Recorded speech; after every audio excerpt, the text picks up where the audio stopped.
Hello my dear students, this is Shikha Arora and today we are going to start with class 7 science chapter number 14, that is electric current and its effects. So let's get started. See the warm up children. Mahesh is doing his work, suddenly electricity goes off, but he on the inverter. Now he wants to take print from the internet, but again he needs electricity. Can we imagine our world without electricity? Find how electricity is used in our homes. तो electricity तो आजकल की ज़रूरत है, it is the necessity. इसके बिना हम कोई काम ही नहीं कर सकते. अगर आप अपने घर में देखो तो आपको लाइट्स चाहिए, गर्मियों में फैंस चाहिए, एसी चाहिए, रेफ्रिजरेटर चाहिए. All these works on electricity. Simple electric circuit. तो अगर हम सर्किट की बात करें कि इलेक्ट्रिसिटी कैसे कंडक्ट की जाती है, तो it is conducted through electric circuit. Circuit की ज़रूरत होती है. तो सबसे पहले हम सिंपल इलेक्ट्रिक सर्किट की बात करें तो वो क्या होता है. Things that work on electricity have their parts connected to each other, और यही जो कनेक्टेड पार्ट्स होते हैं इनको हम बुलाते हैं circuit. They make up a circuit. The path of electric current is commonly called a circuit. Different parts are the component of the circuit. All the components are connected in a line, one after the another. The circuit contains a single cell, bulb and a switch. The components are connected together by wire leads. तो जैसे आप इस diagram में देख सकते हैं तो यहाँ पर हमारे पास वायर है, बल्ब है, सेल है और स्विच है. ये सब ही एक दूसरे से कनेक्टेड हैं. तो जब हमारा स्विच ऑन होता है, यानी कि स्विच की वायर अपने टर्मिनल को टच करती है, तो हमारा सर्किट कैसा हो जाता है. हमारा सर्किट हो जाता है क्लोज्ड सर्किट. और क्लोज सर्किट में ही इलेक्ट्रिक करंट जो है वो फ्लो करेगा. और अगर हमने इस वायर को हटा दिया इस टर्मिनल से, तो हमारा जो सर्किट है वो क्लोज हो जाए, ओपन हो जाएगा. ओपन हो जाएगा तो दैट मीन्स स्विच जो है वो ऑफ हो गया. स्विच ऑफ हो गया तो current will not flow through the circuit. In electric circuit, electrons flow from the negative terminal of the battery through the wire and the bulb and re-enter the battery through its positive terminal. तो इसका मतलब क्या है, current flow कर रहा है, यानी कि इलेक्ट्रॉन्स जो हैं वो फ्लो कर रहे हैं नेगेटिव टर्मिनल से पॉजिटिव टर्मिनल की तरफ. If any of the terminal are disconnected from the battery or the cell or from the bulb, the circuit is broken and current stops flowing. Similarly अगर आपने एक batteries ली हैं, आप उसका क्या करोगे, आप उसका पॉजिटिव टर्मिनल को उसके नेगेटिव टर्मिनल से कनेक्ट करोगे. पहले बीच में बल्ब लगाओगे, स्विच लगाओगे, और अगर आपका स्विच बंद है दैट मीन्स कि आपका सर्किट क्लोज्ड है, तब ही इलेक्ट्रिसिटी फ्लो करेगी और आपका बल्ब जो है वो ग्लो करेगा. और जब आपने स्विच को ऑफ कर दिया, मतलब इस कनेक्शन को ब्रेक कर दिया, तो करंट जो है वो फ्लो नहीं करेगा. It will be an open circuit.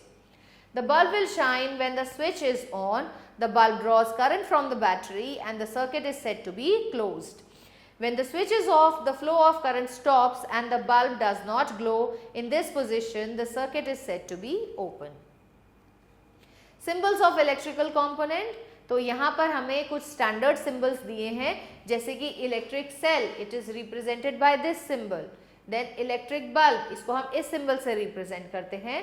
Switch की ऑन पोजीशन, दैट मीन्स इसकी जो वायर है ये दोनों ही टर्मिनल्स को टच कर रही है. स्विच ऑफ पोजीशन, देखो ये वाला टर्मिनल इससे अटैच नहीं है.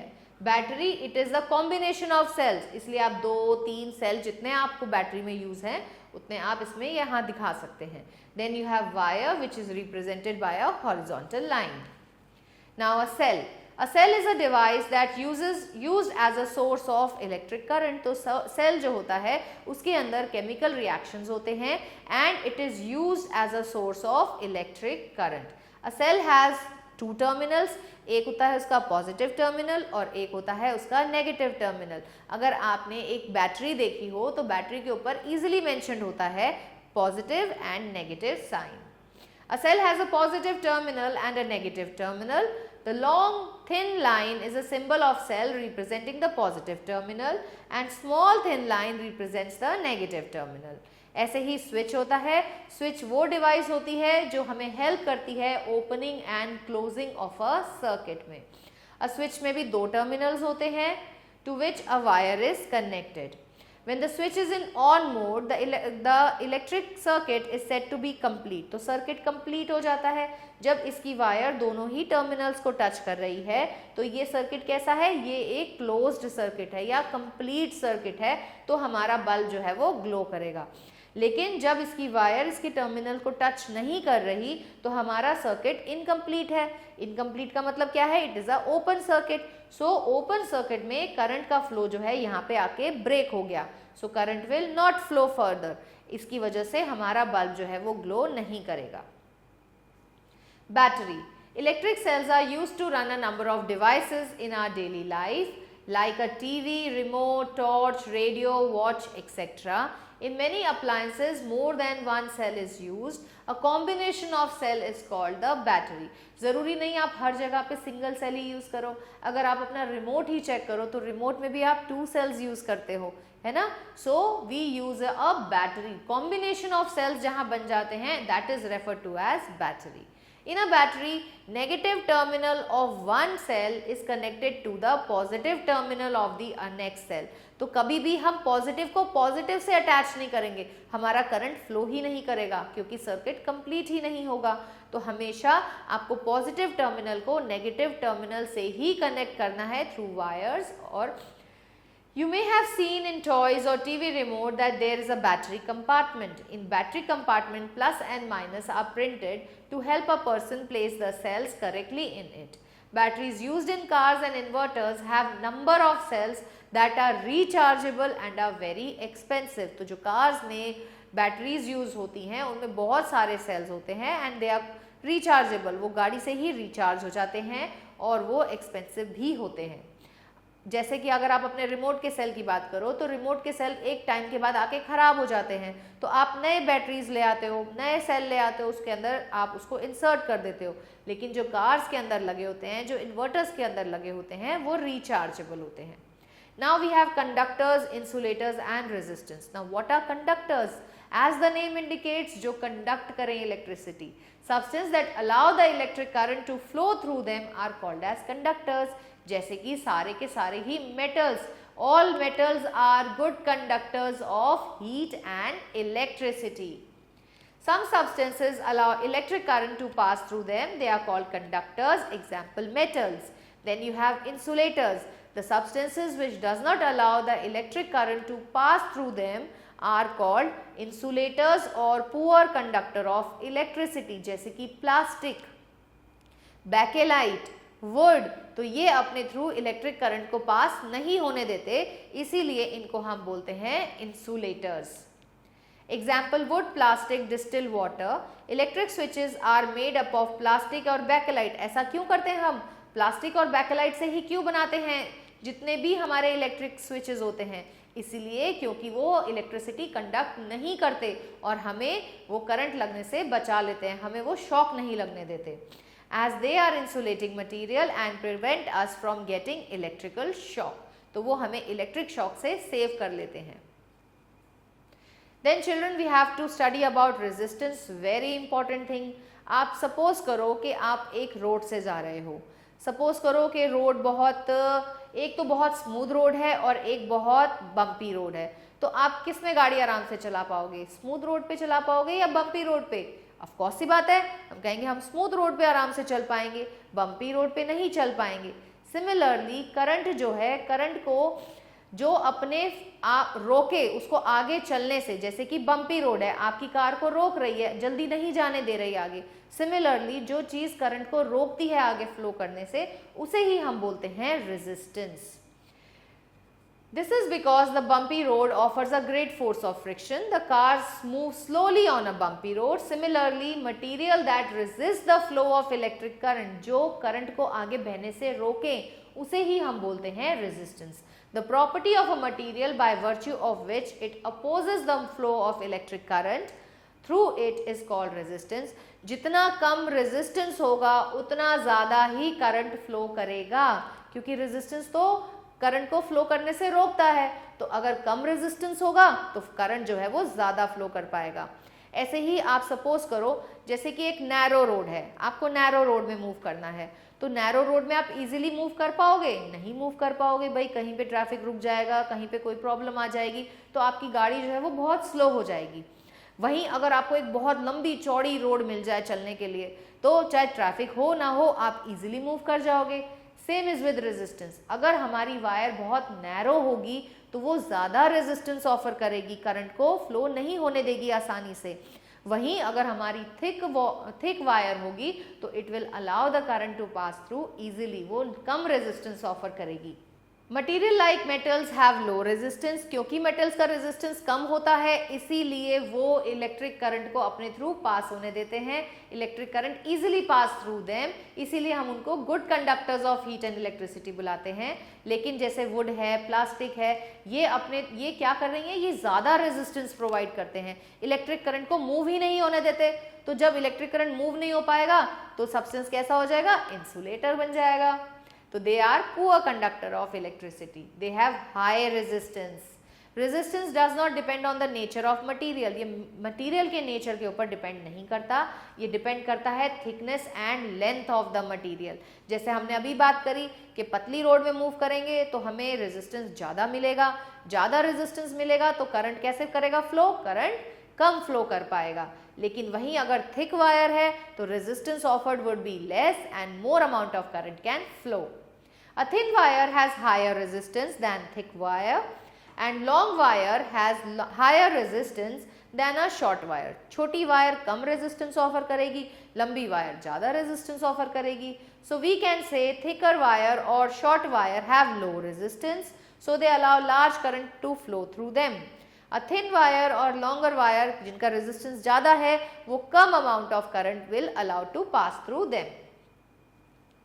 इफेक्ट्स ऑफ इलेक्ट्रिक करंट, तो इलेक्ट्रिक करंट जो है वो तीन टाइप के इफेक्ट प्रोड्यूस करता है। पहला है heating effect, then is magnetic effect and the third one is chemical effect. In this class we will study only heating effect and electric effect produced by the flow of electric current.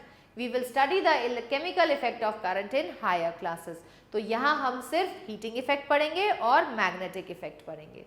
See the heating effect of electric current children, जब electric current pass किया जाता है high resistance wire जैसे कि nichrome में, तो the resistance wire become hot.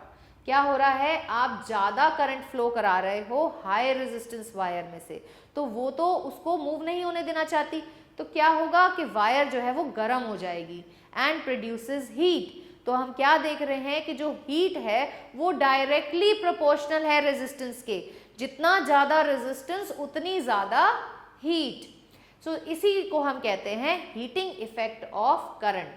The amount of heat produced due to heating effect of current दो factor पर डिपेंड करेगी। सबसे पहले रेजिस्टेंस ऑफ द वायर और दूसरा उसमें से कितना करंट हम पास कर रहे हैं, that is magnitude of current passing through the wire. Heat produce depends on the resistance of the material. अब अगर आप कॉपर की बात करो तो कॉपर जो है गुड कंडक्टर है, वो लो रेजिस्टेंस वायर है, तो लो रेजिस्टेंस जो है वो ज़्यादा करंट को पास करने देगी, तो ज़्यादा करंट इजीली पास हो जाएगा, तो वो जितनी जल्दी गर्म नहीं होगी।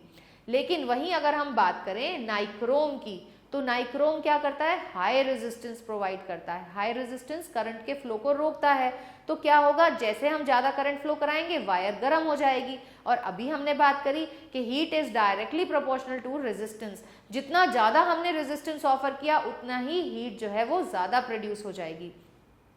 सो in the same electric current is pass through nichrome wire, it becomes very hot, तो वो ज़्यादा गर्म हो जाएगी क्योंकि रेजिस्टेंस जो है वो हीट को प्रोड्यूस कर रहा है। We say that heat produced is extremely large. In other words, the amount of heat produced by electric current depends on resistance. Higher the resistance, higher is the heat produced. The lower the resistance, lesser heat produced, as in case of copper wire. Copper wire ने क्या किया, उसने तो current को flow करने दिया easily, तो resistance जो है वो कम रहा। कम रेजिस्टेंस है तो हीट भी कम ही प्रोड्यूस होगी, लेकिन जैसे जैसे हम रेजिस्टेंस बढ़ा देते हैं वैसे ही अमाउंट ऑफ हीट जो है वो बढ़ जाएगा। Heat produce depends on the magnitude of current. Again कितना करंट हमारी ऑब्जेक्ट में से फ्लो कर रहा है वो भी डिटरमाइन करेगा कि कितनी हीट प्रोड्यूस होगी। A small current passing through a wire produces less heat, but a large current passing through the same wire produces more heat. The greater the magnitude of current, तो इसका मतलब जितना ज्यादा current होगा उतनी ज्यादा heat भी प्रोड्यूस होगी। तो यहाँ पर हम क्या देखते हैं कि हीट भी डायरेक्टली प्रोपोर्शनल है करंट के, जितना ज्यादा करंट उतनी ज्यादा हीट, जितना ज्यादा रेजिस्टेंस उतनी ज्यादा heat. Application of heating effect of current. A bulb lights due to small wire in it called filament. अगर आप एक बल्ब की बात करो तो बल्ब में एक ये पतली सी वायर लगी होती है जिसको हम बोलते हैं फिलामेंट। यही ग्लो करता है, यही येलो से वाइट हो जाती है, ब्राइट वाइट हो जाती है, और यही वो है जिसकी वजह से बल्ब जो है वो ग्लो करता है। The filament is made hot white by passing electric current through it. You might have seen a electric room heater. अगर हम एक रूम हीटर की बात करें या एक इलेक्ट्रिक हीटर जिसको हम कुकिंग के लिए यूज करते हैं उनकी बात करें तो उसमें कॉइल ऑफ वायर होती है। ये वायर, इसी को हम बोलते हैं इसका एलिमेंट। तो यही वो एलिमेंट है, जैसे ही इसमें से करंट पास होगा तो ये वायर कैसी है, हाई रेजिस्टेंट वायर है। तो जैसे ही इसमें से करंट पास होगा इट विल स्टार्ट ग्लोइंग, क्योंकि ये वायर गर्म हो जाएगी। गर्म हो जाएगी तो it will produce more amount of heat. You may have noticed that when these appliances are switched on after connected to electric supply, the elements become red hot and gives out heat. What happens if large amount of current is passed through an appliance? भाई अगर हमने बहुत ज़्यादा amount में current pass कर दिया appliance में से तो क्या होगा, तो आग लगने का डर है, शॉर्ट सर्किटिंग हो जाएगी। The appliance will get overheated and may get damaged. In order to prevent excess of current through a circuit, a device called electric fuse is used in circuit. तो आपने देखा होगा आपके घर में भी फ्यूज लगा होता है। तो फ्यूज क्या करता है, फ्यूज जो है वो जैसे ही उसके अंदर से excessive amount of current flow करने लगता है वो ब्रेक कर जाता है, उसकी वायर जो है वो मेल्ट हो जाती है। तो फ्यूज के ब्रेक होते ही, फ्यूज के जैसे ही फ्यूज ब्रेक होगा वैसे ही आपका जो इलेक्ट्रिक सर्किट है वो इनकम्प्लीट हो जाएगा, तो करंट का फ्लो जो है वो रुक जाएगा और आपकी अप्लायंस जो है वो बच जाएगी। An electric fuse is a safety device which breaks the electric circuit if there is excessive flow of current in the circuit, hence preventing damage to the electric appliance and possible electric fire. तो अगर short circuiting होती है तो घर में आग भी लग सकती है, तो उससे बचाने का काम कौन करता है, फ्यूज करता है। A fuse works on heating effect of current. तो फ्यूज के अंदर क्या होता है, एक थिन वायर लगी होती है जो कि बनी होती है alloy of tin and copper. इसका मेल्टिंग पॉइंट बहुत कम होता है, तो ये जितना करंट हमारे घर के लिए आना चाहिए उतने को तो ये फ्लो होने देती है। जैसे ही इसमें थोड़ा सा भी अमाउंट ऑफ करंट एक्सीड होता है यानी कि बढ़ता है, वैसे ही ये वायर मेल्ट आउट हो जाती है। इसका मेल्टिंग पॉइंट रीच होगा, मेल्टिंग पॉइंट के बाद थोड़ा सा भी इसको हीट सप्लाई मिलेगी तो ये वहीं पे मेल्ट हो जाएगी। जैसे ही ये मेल्ट हो जाएगी वैसे ही ये सर्किट को ब्रेक कर देगी, तो करंट आगे फ्लो नहीं हो पाएगा, जिसकी वजह से हमारी अप्लायंस जो है वो डैमेज होने से बच जाएगी।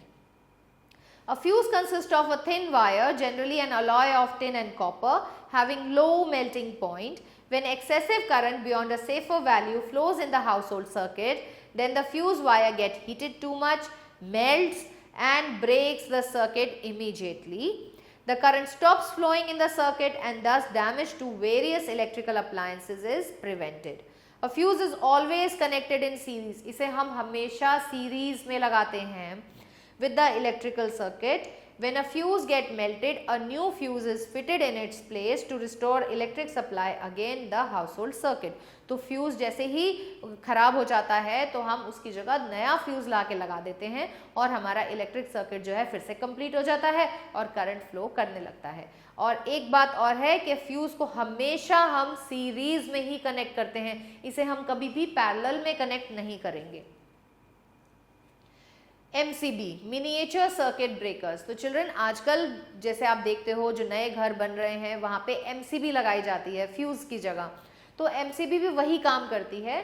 MCB they switch off the circuit, ये उस जैसे ही इनके थ्रू ज़्यादा अमाउंट ऑफ करंट फ्लो करता है ये उसी वक्त स्विच ऑफ हो जाती हैं और ये सर्किट को ब्रेक कर देती हैं। जैसे ही सर्किट ब्रेक होगा तो करंट फ्लो नहीं कर पाएगा, आपकी जो डिवाइस है वो बच जाएगी।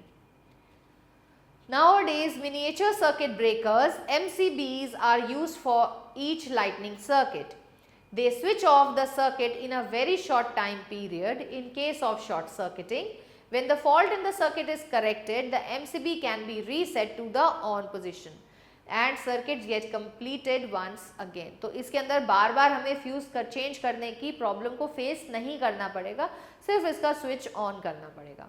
A cartilage type fuse. For additional safety of electrical appliances such as amplifiers, CD players, etc., a fuse wire is used which is enclosed in thin cylindrical glass tube. तो हम एक फ्यूज वायर को लेते हैं जो कि एक glass tube में enclosed रहती है and is soldered at two metallic caps provided at the end of the tube. इसे ही हम बोलते हैं cartridge type fuse. तो ये भी जब खराब हो जाता है तो इसको भी हम रिप्लेस आउट कर पाते हैं. Then the second is magnetic effect of electric current. तो इसको सबसे पहले डिस्कवर किया था हैंस क्रिस्टीन ऑर्स्टेड ने, और इसीलिए इन्होंने इसका नाम दिया magnetic effect of electric current. तो इन्होंने क्या देखा कि जब किसी वायर में से इलेक्ट्रिक करंट पास कर रहे हैं और उसके पास अगर हम मैग्नेटिक नीडल को लेकर आए, कंपस की नीडल को लेकर आए जिसमें मैग्नेट लगा होता है, तो वो डिफ्लेक्शन शो कर रही थी.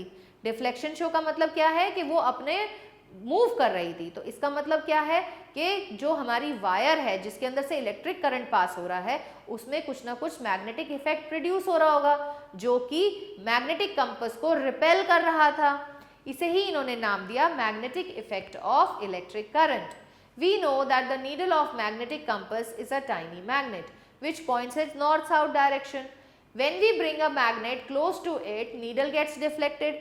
तो यही चीज इन्होंने नोटिस करी कि डिफ्लेक्शन ऑफ कंपस नीडल हो जाता था जैसे ही करंट पास करते थे किसी वायर में से. So when electric current passes through a wire, current carrying wire behaves like a magnet by producing magnetic field around it. This is called magnetic effect of current. तो जैसे ही हमने किसी wire के थ्रू करंट पास किया तो उसके चारों ओर magnetic field बन जाता था. इसे ही जिसकी वजह से इलेक्ट्रिक जो हमारी मैग्नेटिक नीडल थी वो डिफ्लेक्शन शो कर रही थी. तो इसे इन्होंने नाम दिया मैग्नेटिक इफेक्ट ऑफ करंट. तो जब करंट फ्लो कर रहा है वायर में से तो wire starts behaving like a magnet. Children have a look on the activity. Take a copper wire and connect to a cell through switch as shown in the figure. Place a magnetic compass near the wire. तो अब wire के पास आप magnetic compass को रख दो. You will see that the compass needle get deflected from its original position.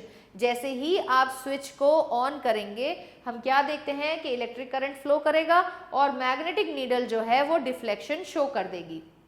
Now release the switch. What happens? Compass की जो needle है वो वापस से अपनी पोजीशन पे आ जाएगी. इसका मतलब क्या है कि जैसे ही मैंने स्विच को ऑफ किया सर्किट ब्रेक हो गया, करंट फ्लो करना बंद हो गया, तो वायर ने अपना मैग्नेटिज्म भी लूज कर दिया. You must have guessed from this activity that current carrying wire behaves like a magnet. Now children, electromagnet. The effect of electricity is used to make electromagnet. तो electromagnet क्या होती है? ये एक सॉफ्ट आयरन बार लेते हैं, इसमें हम सॉफ्ट आयरन बार लेते हैं और इसके ऊपर हम एक इंसुलेटेड वायर को अच्छे से कॉइल आउट कर देते हैं और वायर के दोनों ही टर्मिनल्स को हम बैटरी से अटैच कर देते हैं. तो जब हम इसके अंदर से करंट फ्लो करता है तो आपका ये जो सॉफ्ट आयरन का बार है ये starts behaving as a magnet और इसे ही हम इलेक्ट्रोमैग्नेट बोलते हैं. ये तब तक मैग्नेटिज्म शो करेगी जब तक इसके अंदर से इलेक्ट्रिक करंट फ्लो कर रहा है. जैसे ही हम इसका इलेक्ट्रिक करंट को ब्रेक करते हैं वैसे ही इसका मैग्नेटिज्म जो है वो लूज आउट हो जाता है. This effect of electricity is used to make electromagnet. A soft iron bar is kept inside a long coil of insulated wire. When a powerful current of electricity is passed through coil, the bar get magnetized. The strength of the magnet can be increased by increasing the number of coils. या हम इसमें current को increase कर दें तो इसकी strength कब बढ़ जाएगी? जब हम इसमें ये जो टर्न्स हमने डाले हैं ये टर्न्स को हम इंक्रीज कर दें, मतलब ज्यादा अमाउंट में वायर को इस पे लपेट दें या फिर हम करंट को ही बढ़ा दें तो भी इलेक्ट्रोमैग्नेट जो है वो बहुत पावरफुल बन जाएगा. Powerful electromagnets are used in iron factories to lift iron loads from one place to another. In a crane powerful electromagnet is used to lift heavy iron girders. Electromagnets are also used in telephones, telegraph, electric motors. यहाँ तक कि electric bell के अंदर भी हम electromagnet को use करते हैं. By wrapping a large number of turns of an insulated copper wire around soft iron core, a powerful magnetic effect is obtained when a small current is passed through it. अगर हमने इसकी number of turns को बढ़ा दिया तो ये जो magnet बनी है ये बहुत स्ट्रॉन्ग मैग्नेट होगी अगर हम इसमें से कम अमाउंट का करंट भी पास करते हैं तो. When the current is turned off, it loses its magnetism. और अगर हम करंट को रिवर्स कर दें तो इसका मैग्नेटिक इफेक्ट भी, इसकी जो पोलैरिटी है वो भी रिवर्स हो जाती है. Such an arrangement is called a solenoid. तो ये जो हमने आयरन बार ली है जिसके ऊपर हमने इस वायर को कॉइल आउट कर दिया है, इस पूरे अरेंजमेंट को हम बोलते हैं solenoid. Thus an electromagnet is a temporary strong magnet. तो इसकी स्ट्रेंथ किस पे डिपेंड करती है? एक तो डिपेंड करती है the current which is flowing through it. दूसरा, it depends on the number of turns it has, number of coiling. जितनी ज्यादा आप इसमें नंबर ऑफ कॉइलिंग करेंगे उतना ज्यादा ये एक पावरफुल इलेक्ट्रोमैग्नेट बनेगा. दूसरा, इसमें से जितना अमाउंट ऑफ करंट आप पास करोगे उसको इंक्रीज कर देंगे तो इलेक्ट्रोमैग्नेटिज्म विल ऑल्सो इंक्रीज. और तीसरा, poles are close together. Uses of electromagnet children. Very heavy loads of iron, steel girders, capes can be lifted by using powerful electromagnet. Electromagnets are used for sorting out iron and steel articles from other made of non-magnetic materials. तो हम iron के objects को easily separate out कर सकते हैं.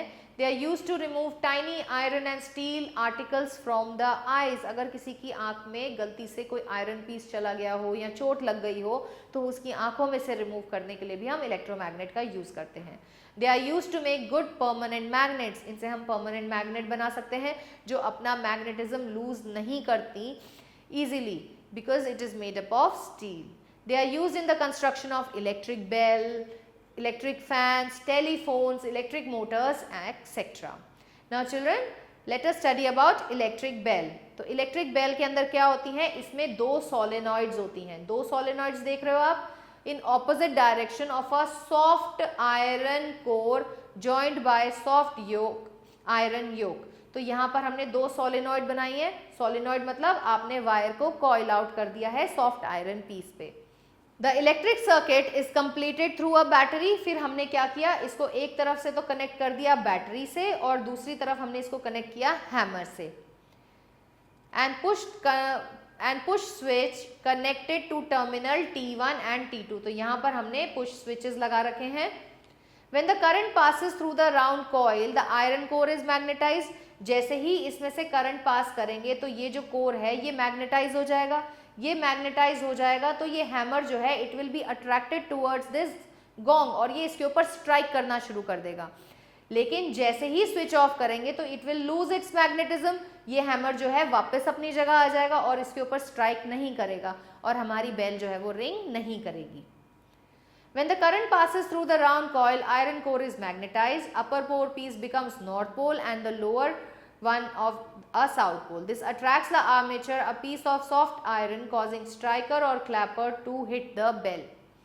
The movement of armature breaks the circuit at the screw so that the current ceases to flow and core loses its magnetism. जैसे ही ये इसको टच करेगा यहाँ से कंटैक्ट ब्रेक हो गया. कंटैक्ट ब्रेक हो गया तो वापस से करंट फ्लो नहीं करेगा तो ये हैमर अपनी जगह पे वापस आ जाएगा, इसको स्ट्राइक नहीं करेगा. The spring by which the armature is attached to the screw above it now pulls the armature back so that contact is made again and the process is repeated. और इसी तरह से जब ये वापस आ जाएगा, फिर ये वापस आया, गोंग अपनी तरफ वापस आया, वापस से हमारा सर्किट जो है वो कंप्लीट हो गया. सर्किट कंप्लीट हुआ तो इलेक्ट्रिसिटी फ्लो हुई, मैग्नेटिज्म प्रोड्यूस हुआ, वापस से हैमर जो है वो गोंग को स्ट्राइक करेगी. जैसे ही मूव करेगी फिर सर्किट ब्रेक हो जाएगा और हैमर अपनी जगह वापस आएगी. जैसे ही वापस आएगी अगेन सर्किट कंप्लीट होगा और ये प्रोसेस जो है ये रिपीट होता रहेगा. Hazards of electric current. Strong electric current flowing through your body is called electric shock. अगर आप गीले पैर इलेक्ट्रिसिटी के स्विचेस को टच करते हो तो आपको इलेक्ट्रिक शॉक लग सकता है. We generally speak of receiving a current when we mean a shock. तो हम कहते हैं हमें करंट लग गया. करंट नहीं लगा आपको, आपको इलेक्ट्रिक शॉक लगा है. If a current flows through your body at high voltage, ये आपके सेल्स को डैमेज कर देगा. आपकी बॉडी के अंदर जो सेल्स हैं उन सबको ये डैमेज कर देगा और इवन आपकी डेथ भी हो सकती है सीवियर केस में. Sometimes muscles stop working due to electric shock. Sometimes heart muscles are affected by shock which may cause death. Short circuit may cause fire. Fluctuating voltage can damage the appliance or cause a fire. Precautions to be taken while using electricity. कभी भी wait hand से electrical appliances को हमें नहीं use करना चाहिए. Switches को on of weight hand से नहीं करना चाहिए.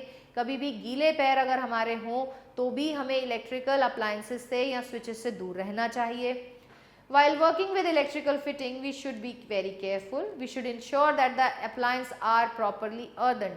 Appliances को भी हमें अच्छे से earthen करना चाहिए ताकि अगर कभी कुछ problem होती है तो current can flow to the earth. We should not touch the switches with wet hands. We should get electrical fittings done from a skilled person.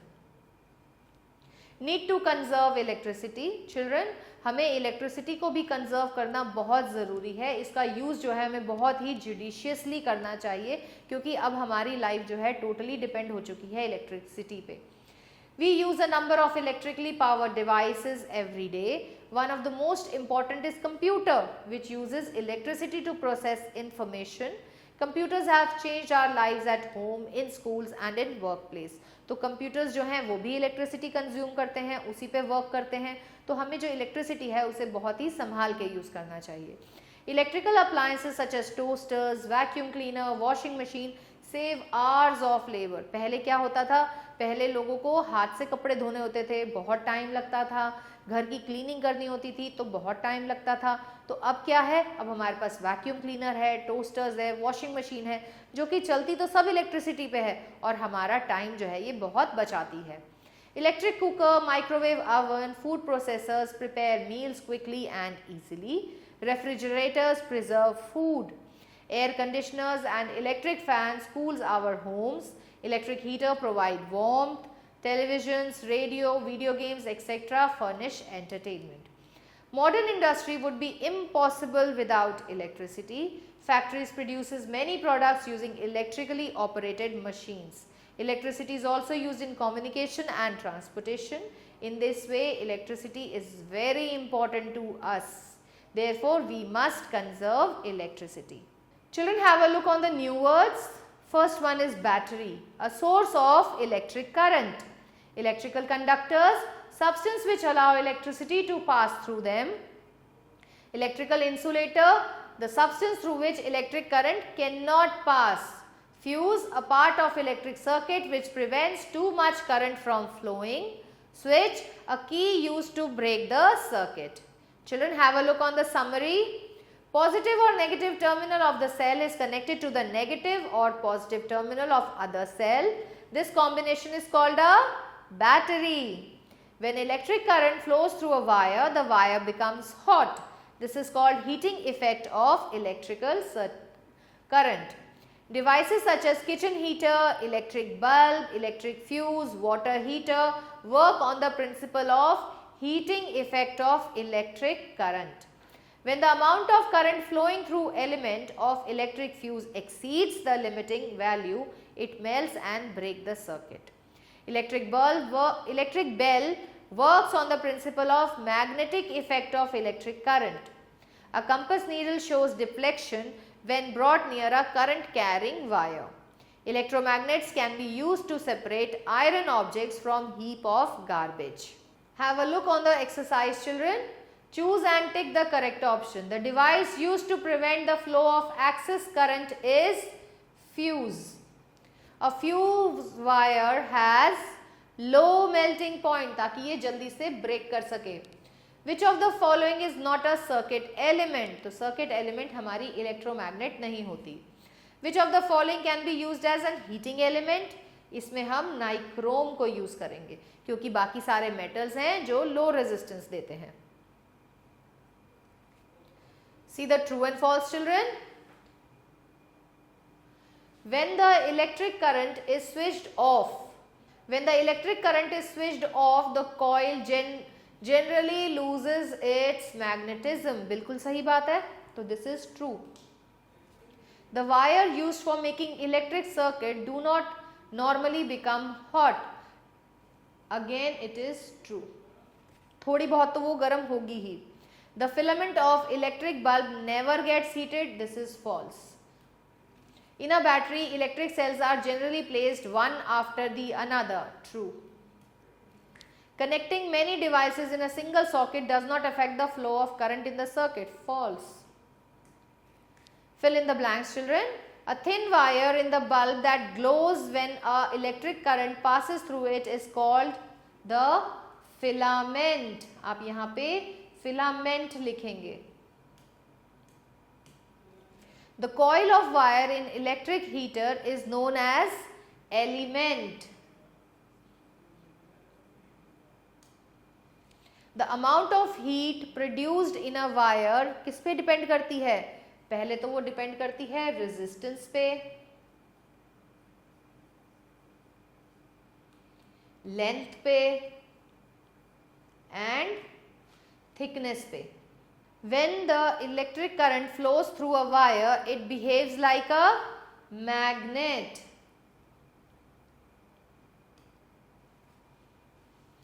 The dash of electric bell act as electromagnet in its working. The solenoid या horseshoe magnet, solenoid.